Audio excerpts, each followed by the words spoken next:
어느덧 캐나다 캘거리에 들어온 지 벌써 2월 첫째 주가 되었습니다. 저희가 작년에 24년도 2월 6일 날 캘거리 공항에 들어와서 이제 바로 그 주부터 예배를 시작해서 딱 1년이 되는 주일이 됩니다. 어쨌든 하나님께 지켜주시고 함께 하셔서 또 따뜻한 집과 또 먹을 것을 주셔서 잘 견디고 또 교회를 크지는 않지만 그래도 함께 예배할 수 있는 공간을 주셔서 주님께서 해주셔서 너무 감사합니다. 앞으로도 어떤 상황으로 가든지 간에 항상 주님 앞에 순종하면서 또 감사함으로 가는 저희들 되기를 소원합니다. 지난주에 말씀 우리 함께 나누었었죠. 마태복음 15장 우리 1절에서 20절 말씀을 오늘 좀 마무리를 하기를 원하는데요. 깨닫고 변화합시다 라는 제목이었습니다. 우리가 15장 말씀이었는데 저는 15장, 14장 두 장을 보면서 이 땅의 교회도 참 이런 두 종류의 교회가 있는 것 같다는 생각을 했습니다. 14장에는 참 많은 사건이 있지 않습니까? 오병이의 사건도 있고 또 풍랑 속에서 무서워 떠는 제자들 구해주는 사건도 있고 게네사렛에 이제 도착해서 수많은 병자들을 고쳐주시는 예수님의 사건들. 쉽게 말해서 14장은요 참 다이내믹하고 참 일이 많아요. 그래도 불구하고 참 항상 행복하죠. 행복하고 해결되고 무엇인가 이루어지고 그 이유는 무엇이죠? 예수님이 항상 그 사건의 중심에 계신다는 거예요. 어려운 사건, 힘든 사건, 다 곤욕스러운 사건들입니다. 인간으로 할 수 없는 일들이었지 않습니까? 수천 명, 술을 세면 한 2만 명 되는 사람을 어떻게 그 사람을 급식을 하겠습니까? 2만 명의 급식을 한다는 게 말이 되겠습니까? 그래서 그 사람들이 배가 고파서 힘들어지는 그런 상황 가운데 우리 예수님께서 그들에게 먹을 것을 주시고 또 도저히 사람이 이길 수 없는 풍랑 가운데서도 우리 예수님 그 바다를 잔잔케 하시고 또한 나을 수 없는 그 질병 가운데서 우리 주님께서 그 병을 다 고쳐주시고 아무튼 이러한 모든 것들이 있어서의 인간이 할 수 없는 것들을 가지고 오는 사람들을 주님께서 회복시켜주고 완쾌시키는 사건들. 이게 곧 주님이 함께하는 교회의 모습인 줄로 믿습니다. 교회는요, 참 어려운 사람들이 참 많아요. 저희도 그렇습니다만 해결할 수 없는 일들을 갖고 있는 사람 참 많습니다. 근데 중요한 것은 그 교회의 그 신앙 가운데에 예수님이 중심이시고 예수님이 함께 하신다면 반드시 문제는 이루어질 줄로 믿습니다. 근데 또 주목하는 게 무엇이냐면 오늘 본문의 말씀입니다만 15장의 1절과 20절에는 중요한 것은요. 그러한 모습들을 비방하고 그러한 모습들을 비아냥거리는 사람들이 있어요. 그게 바로 뭐냐면 그 시대에 하나님을 잘 믿고 하나님을 가르치고 하나님을 전가하고 다닌다는 바리새인들과 서기관들은 그 모습이 탐탁치 않았던가 봐요. 그래서 예수님을 비난하며 꼬투리를 잡으려고 그러고 지금 그런 모습입니다. 그러니까 14장의 모습과 15장의 모습은요 굉장히 달라요. 하지만 근본은 하나죠. 14장도 하나님과 예수님이 계시고 15장에서도 그 바리새인들과 서기관들이 무슨 원불교나 부처나 아니면 알라를 믿는 사람들이 아니지 않습니까? 그 사람은 하나님을 믿고 하나님을 섬기하는데 불구하고도 15장에는요 은혜가 없어요. 15장에는요 무엇인가 행복함이 없어요. 저는 이 땅의 교회는 딱 두 가지 교회가 있다. 이 말이 참 언밸런스하고 참 말하기가 거북합니다만 교회를 갖고 있고 교회를 모여 있고 교회의 모든 것이 이루어져 있어도 예수님이 존재하지 않으면 그 교회는 절대 행복할 수 없다. 하지만 들판이었습니다. 바닷가였습니다. 또한 그냥 바닷 근처에 그냥 길거리였습니다. 근데 그곳에 예수님이 계시고 하나님 정말 사모하는 마음을 갖고 있으면 그 어떤 화려한 건물의 교회보다도 그곳에는 은혜가 넘친다 안 넘친다? 넘친다. 할렐루야. 소원하고 또한 축복합니다. 또한 아름다운 교회가 아니 이 땅에는 모든 작고 큰 모든 교회들이 14장과 같은 교회가 되기를 소원합니다. 정말 공부 많이 하시고 무엇인가 경력이 많고 시스템이 좋고 음향이 좋고 목사가 수십 명이 되었다 할지라도 예수 그리스도가 빠지고 하나님이 빠져서 매일과 같이 트러블이 있고 성도들과 불화가 있고 무엇인가 이루어지지 않는 교회가 아니라 정말 허름하고 힘들고 재정도 어렵다 할지라도 하나님 본질만을 사모하는 그곳에 하나님이 계신다면 정말 그 교회는 아름다운 교회인 줄로 믿습니다. 우리가 지난주에 함께 나누었어요. 정말 그렇다면 하나님이 없는 사람들, 하나님을 예수님을 믿지 않은 사람들에게는 어떤 특징을 갖고 있느냐? 첫 번째가 뭐였죠? 그 사람들은요, 뭐였어요? 위선적인 태도를 갖고 있습니다. 우리가 지난 시간 함께 나누었습니다. 지금 이 바리새인들과 서기관들이 뭐 때문에 이렇게 화가 났냐면 그냥 예수님이 싫은 거예요. 첫 번째 왜 싫었냐면 14장의 사람들과 15장의 바리새인과 서기관들 근본적인 차이가 있습니다. 그게 뭐냐면 14장의 사람들은요, 다 예수님을 어떻게 믿어요? 메시아처럼 믿고 있습니다. 또한 그분이 하나님인 것을 다는 모른다 할지라도 믿고 싶고 믿기를 원해요. 그 기적을 체험한 사람들입니다. 그런데 15장의 바리새인과 서기관들은요, 예수님을 절대로 하나님이냐 메시아로 믿지 않습니다. 그냥 인간으로만 바라보는 거예요. 그러니까 그 인간으로 바라보는 사람이 인기가 올라가고 무엇인가 자기보다 능력이 많으니까 뭐가 발동되는 거예요? 시기와 질투가 발동되는 거예요. 이 시기와 질투가 얼마만큼 무서운 거냐면 여러분 다윗이 그 오랜 기간 동안 사울에게 15년 동안 쫓기면서 고향도 버리고 나라도 버리고 부모도 버리고 블레셋까지 넘어가서 전쟁 근거할 수밖에 없었던 그 근본적인 문제 뭐냐면 사울의 마음속에 싹튼 뭐예요? 질투였습니다. 인간은 본디 그러지 않았으면 좋겠음에도 불구하고도 뭐가 있어요? 다른 사람이 잘 되면 배가 아파요. 왜 그래야 되겠습니까? 사촌이 땅을 사면 배가 아파요. 우리는 믿는 그리스도인들은 정말 이걸 뛰어넘었으면 좋겠습니다.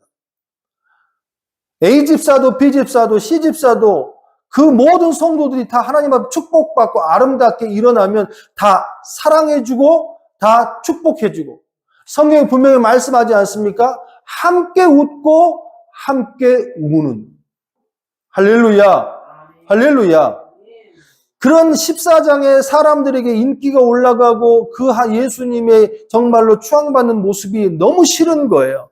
그래서 그들이 걸고 넘어간 게 뭐였습니까? 15장 1절에 같이 한번 읽어봅시다. 그때의 바리새인과 서기관들이 예루살렘으로부터 예수께 나와 이르되, 그때는 어떤 때예요?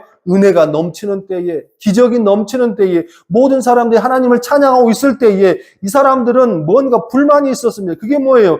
당신의 제자들이 어찌하여 장로들의 전통을 범합니까? 떡 먹을 때에 손을 씻지 아니하였나이다. 이 사람들은 지금 하나님이 임재하셔서 예수 그리스도의 능력으로 말미암아 그 은혜가 넘치는 그곳에 있어서 하나님은 보이지 않습니다. 하나님의 은혜도 보이지 않아요. 그냥 뭐예요? 저 한 인간이 지금 나보다 높이 올라가 있구나. 저 한 인간이 다른 사람에게 내가 종교 지도자인데 나보다 더 어떻게 잘 보고 있구나. 이것밖에 보이지 않는다는 거예요.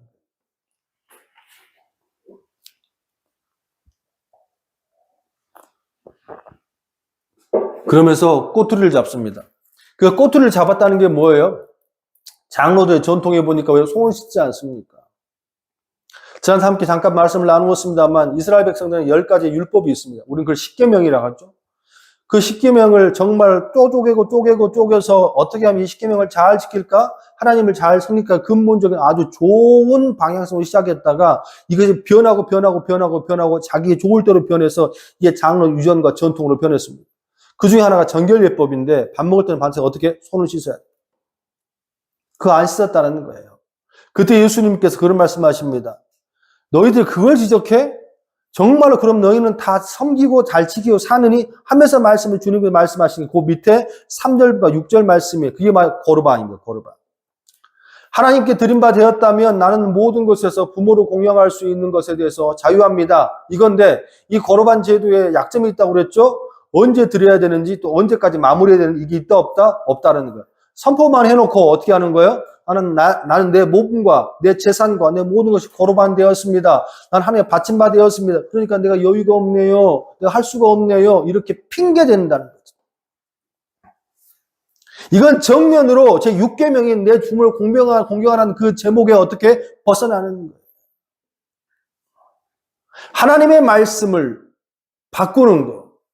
정말로 인간이 악하고 하지 말아야 되고 나쁜 것 중에 하나가 뭐냐면 하나님의 준 말씀을 자기의 환경과 의도대로 여기다 붙였다 저기다 붙였다 바꾸는 거예요. 그것만큼 큰 죄가 없습니다. 왜? 모든 인류의 죄가 하나님의 말씀을 바꾸는 데서부터 시작됐다는 거예요. 저 선악과를 먹으면 정말 죽니라고 사탄이 물어봤을 때에 말씀 그대로 받아들이고 선포했다면 그래 맞아. 하나님이 저 선악과 먹으면 죽는다고 이렇게 선포해야 되는 게 맞다는 거예요. 하지만 그 선포하기 전에 내 마음속에 욕심이 있었어요. 내 환경이 있었습니다. 내 처지가 있었어요. 그게 뭐냐면 나는 선악과면 따먹고 싶은데라는 마음이 내 마음속에 도사리고 있다는 거예요. 그때 어떻게? 말씀을 변형합니다. 저 선악과를 먹으면 어떻게? 죽을까 하노라. 죽을까? 안 죽을까? 한번 먹어도 되지 않을까? 모든 신앙의 퇴폐와 모든 신앙의 변질은 말씀을 자기 환경과 욕심과 처지에 따라서 바꾸는 것. 이게 그리스도를 믿는 선입니다. 시대가 아무리 지나고 예수님 시대나 지금 2025년, 2200년 시대, 이 시대를 할지라도 변하지 말아야 되고 변해서는 안 되는 것이 있어요. 1.1에게도 변할 수 없다고 말씀하는 것이 있습니다. 그게 뭡니까? 절대로 바꿀 수 없다라는 거예요. 바꿔서도 안 됩니다. 그렇다면 그것이 자체가 뭐가 되는 거예요? 인본주의가 되는 거예요. 사람이 근본이 된 것으로 되는 거예요. 하지만 이분 하나님을 섬긴다고 말하면서 자꾸만 자기 좋을 대로 교회가 변해갑니다. 자기 좋을 대로 신앙이 변해갑니다. 자기 좋을 대로 내 모습이 변해갑니다. 그러면서 사랑 때문에 그런 거야. 우리는 이거를 어떻게 표현합니까? 위선적인 태도라고 합니다. 근본적으로 주님께서 말씀하시는 하나님이 없는 신앙인들의 믿음을 하나님 믿지 않는 신앙들의 대표적인 게 뭐예요? 이게 참 말이 아이러니하잖아요. 하나님을 믿는데 하나님을 믿지 않아. 그런데 겉의 모습으로는 하나님을 믿는다고 선포하지만 그 사람이 실제로 하나님을 믿지 않고 그 본질을 믿지 않고 있다는 첫 번째 증거가 뭐냐면 위선적인 태도예요. 그걸 예수 뭐라 말씀하셨습니까? 외식하는 자들아. 외식하는 자들아. 이 말을 그대로 풀이하면 페르소나인데 뭐냐면 가면을 쓰고 있는 자들아. 그 가면이 자기의 본 모습이 아니잖아요. 그 가면이 자기의 본질이 아니잖아요. 그 껍데기를 벗어내면 어떻게 되는 거예요? 자기 본 모습이 나오는 거예요. 주님이 말씀하시는 건 너희가 가면을 쓰고 산다. 하나님을 정말 잘 믿는 것 같아. 마태복음 6장에 유대인들에게 하신 말씀이에요. 유대인들에게. 하나님을 절대로 절대로 믿고 우리는 절대 천국 갈 수밖에 없다고 믿는 그 유대인들에게 주님께서 우리는 하나님을 너무 잘 믿습니다. 매일 금식합니다. 또한 헌금합니다. 11조합니다. 기도합니다. 하는 그들에게 이 외식하는 자들아, 회칠한 무덤을 가진 자들아. 회칠했다는 게 뭐예요? 무덤 위에 대리석을 발랐다는 거예요. 분봉이잖아요, 분봉. 거기다 대리석을 발라. 그러니까 얼마나 반짝반짝 빛나겠어요, 무덤이. 무덤이 초췌하고 뭐 좀 그렇잖아요. 근데 거기다 대리석으로 발라놨으니까 햇빛이 비치면 얼마나 반짝반짝거리고 그럴싸하겠습니까? 그래서 중요한 건 뭐예요? 그래, 겉이 아무리 그럴싸해도 그 안에는 뭐가 있다는 썩어져간 시신밖에 없는 거예요.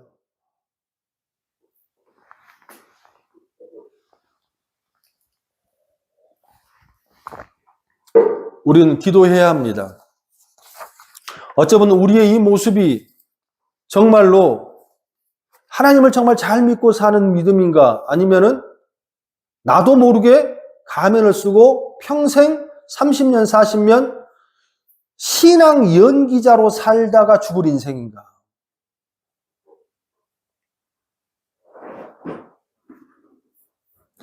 연기를 너무 잘해서 본인이 진짜 신앙인처럼 착각하고 사는 인생인가? 돌아봐야 할 줄로 믿습니다. 두 번째는 무엇입니까? 사소한 것에 집착한다는 거예요. 오늘 서두에 작년에 말씀을 드렸습니다. 전에 말씀을 드렸습니다만 이스라엘 백성들은 뭐에 집중하지 못해요? 사람들이 어떻게 해요? 하나님의 은혜 받고 무엇인가 감격하고 그들이 만나서 구원받고 이런 것에 관심이 없어요. 그냥 자기 환경 속에 자기가 손해보는 것에 더 관심이 많은 자들이. 교회 생활하면서도 우리가 교회 가운데서도 정말 하나님을 믿고 말씀을 듣고 은혜 받는 것이 집중해야지 다른 것이 들어와서는 안 될 줄로 믿습니다. 그리고 마지막 오늘 세 번째 마지막으로 함께 나눌 게 뭐냐면 서기관과 바리새인들, 하나님을 믿는 리더자들고 목사 같은 저 같은 사람에 불구하고도 정말 그 안에 하나님이 없을 수 있는 사람들이 나오는 특징이 무엇이냐면 하나님의 말씀보다도 자기들의 환경이나 전통을 매우 강조하고 중요하게 여긴다는 거예요. 자, 6절에 우리 주님의 그런 모습을 꾸짖으시는데 15장 6절 말씀 한번 같이 한번 봅시다. 시작. 그 부모를 공경할 것이 없다 하여 너희의 전통으로 하나님의 말씀을 폐하는도다. 아멘. 교회가 오래되고 전통을 가지고 있는 게 장점이 될 수 있고 굉장히 중요합니다. 또한 그 교회가 오래됐다는 것은 그만큼 내공을 갖고 있고 하나님의 귀한 일을 많이 했다는 증거도 될 수 있습니다. 하지만 달리 봐야 될 것도 있어요. 왜? 많은 사람들이 이 성지 순례도 가고 또 이태리 로마도 가고 그러면서 보잖아요. 로마 카톨릭 성 베드로 성당, 또 종교개혁을 촉발했던 그 성 베드로 성당을 보면은요, 베드로 사도도 있고 수많은 교황들도 있고 여러 가지가 다 있대요. 근데 개신교 사람들 딱 보면 그곳에 한 가지 빠져 있는 것이 있고 또 너무 좀 서운한 것이 있다. 그게 뭐냐면 오래된 건물, 화려한 건물, 또 화려하게 앉아있는 교황들, 여러 가지들 다 많은데 진짜로 중요하고 부각될 한 분이 빠져 있어요. 그게 뭐예요? 예수 그리스도. 절차, 형식, 규범 모든 것이 다 들어가 있는데 그곳에는 말씀이 빠져 있는 경우가 있을 수 있다 없다? 있다. 목회를 하다 보면 예전에 한국의 목회할 때 그렇습니다만 새신자들이 들어오면요 꼭 하는 말들이 있습니다. 예전에는 담임 목사님들이 뭐 해줬는데 여기는 부목사가 하나요? 이런 말 하고요. 또 보면 예전에 교회는요 봉헌을 말씀 전에 했는데 말씀 후에 헌금을 내나요? 또 이런 말도 합니다. 예전 교회는 여신도 회비를 10,000원 냈는데 여기는 왜 30,000원 내나요? 별 얘기를 다 합니다. 보통 초신자들이 오면 그런 말 하지 않는데 교회를 좀 다녔다고 하는 사람들, 10년, 20년 다녔다는 사람, 또 거기다가 권사나 장로나 아니면 집사가 된 사람이라면 꼭 하는 말이 있습니다. 예전에는. 옛날에는 이렇게 했는데 왜 아름다운 교회는 이렇게 합니까? 이런 말 할 게 굉장히 참 많아요. 물론 그 교회 실정도 있고 다 있을 수 있습니다. 하지만 중요한 건 저는 이렇게 생각합니다. 구원과 관련되고 복음과 관련되고 하나님의 말씀과 관련되면 바뀔 수 있습니다. 그거 외에 말씀과 구원과 또 하나님 그 외에 다른 모든 실무적인 부분들은 바뀔 수 있다라는 거예요. 그 교회가 정말로 중요시해야 되는 건 뭐냐면 하나님의 말씀을 끝까지 지키고 그 선을 절대 놓아서는 안 된다는 거예요. 자기 환경 때문에 그거 다 바꾸고 난 다음에 자기 전통만 중요하면 된다 안 된다? 안 된다라는 거예요. 이런 자기 전통이나 자기 이익이나 환경을 가지고 고집하는 그 사람을 주님께서 딱 한마디 하시잖아요. 15장 10절 같이 한번 읽어봅시다. 15장 10절 시작. 무리들을 불러 이르시되 어떻게? 듣고 뭐하라? 깨달아라.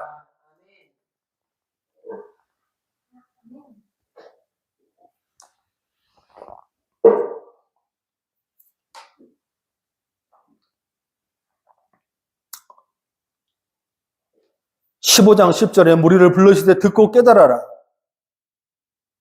우리가 말씀을 듣고 사모하고 그 사모하는 마음으로 우리가 깨닫게야지만 되어진다면 우리의 삶 속에 내 것이 보이기 시작할 줄로 믿습니다.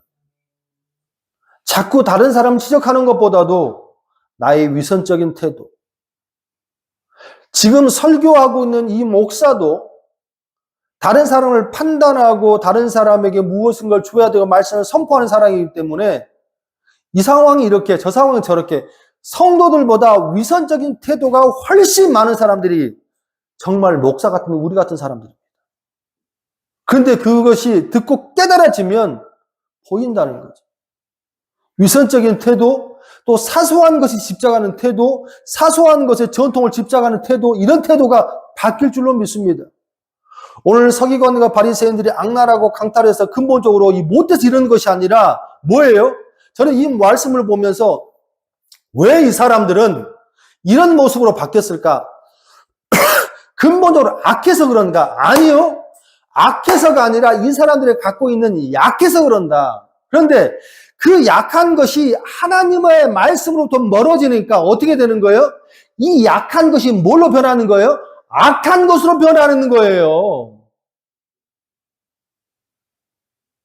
약한 것이 하나님의 말씀에 곁들어지면 이 약한 것이 어떻게 해요?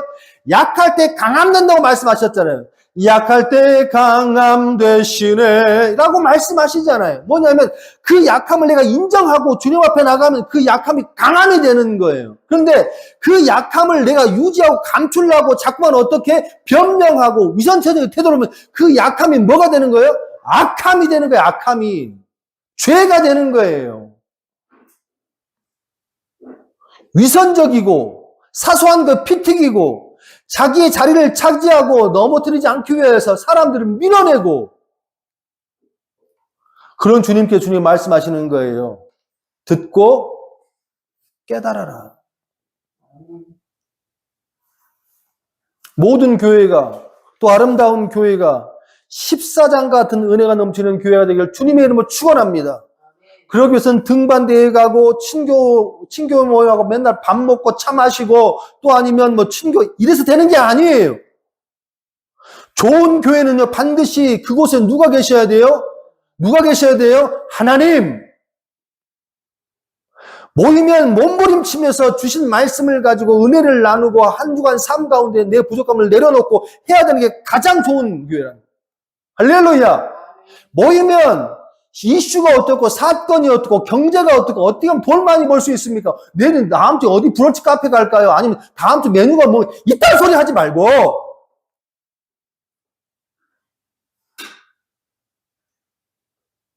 성도들이 모였는데 불구하고도 단 한마디도 하나님의 말씀을 가지고 논의하지 않고 그 말씀에 대해서 하지 않다면 그 교회는 문제가 있는 교회라는 얘기예요.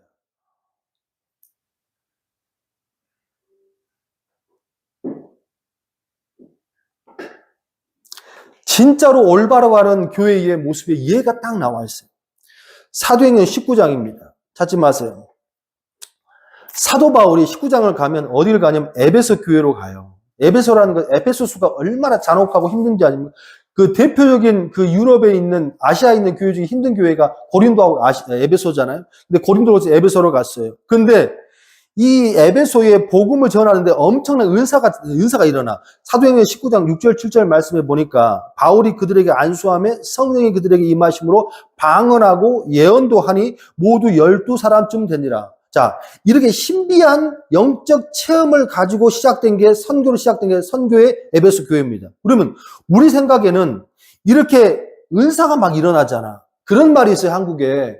만약에 그 교회에 은사가 있고 죽을 사람이 막 이렇게 살아나고 목사님 신유 은사가 있다면 2년 안에 교회 짓습니다.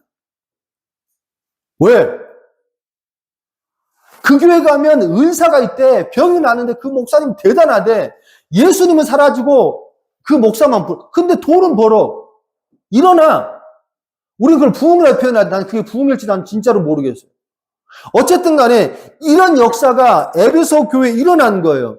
바울이 그들에게 안수하며 성령이 막 임하시고 방언하고 예언도 하고 막 난리가 난 거예요. 그런 사람 12명이 나왔어.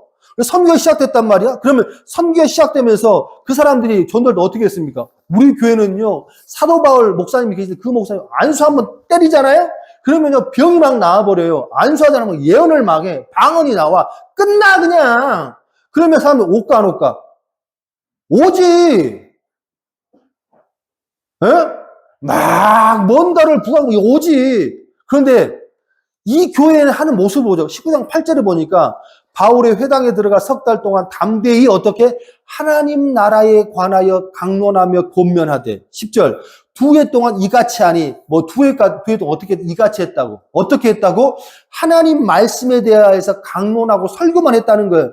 아시아에 사는 유대인이나 헬라인이나 다 주의 말씀을 듣더라. 저 이렇게 3년 동안 신비한 은사 한 번도 강조하는 사람이 있을 수 있을까 생각을 해봤어. 3년 동안 사역을 했는데 신비한 은사가 막 그 교회에 넘쳤단 말이에요. 넘쳤는데 중요한 건 뭐냐면 그거 강조하지 않고 다른 거 강조하지 않고 자기 인기 강조하지 않고 자리 강조하지 않고 오직 그 교회에서 강조한 건 뭐예요? 하나님의 말씀만 강조하고 예수님만 강조하고 하나님만 강조했다는 거예요.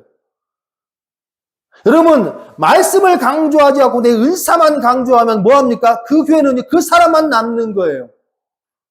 우리가 알고 있는 모든 신천지라든지 또 아니면은 문선명이라든지 토교교라든지 여호와 증인도 다 마찬가지입니다.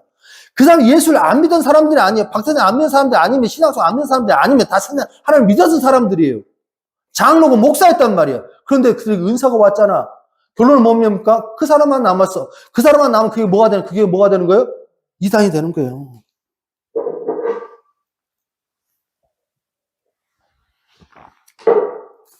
사도 바울은 은사가 목적이 아니었고 오직 하나님의 말씀을 넘치게 주기를 바랐던 것이었고 그런 은사가 나와서 그걸 이용하지 않고 어떻게? 사소한 것에 우리 교회는요 이런 전통이 있어요. 우리 교회 오면요 은사가 넘쳐요. 예언할 수 이거 강조하지 않았다는 거예요. 그 주체는 누구를 강조했어요? 하나님을 강조했어요. 그런 결과에 3년 동안 하나님의 말씀만 강조하고 예수님만 강조하고 예수님의 은혜만 넘쳤더니 그 간악한 에베소의 모든 마술을 넘치는 그곳에 다 우상 숭배자들이 굴복하고 마술자들이 굴복하고 마술책을 태우는 역사가 되는 줄 그게 바로 에베소 교회예요. 확실합니다.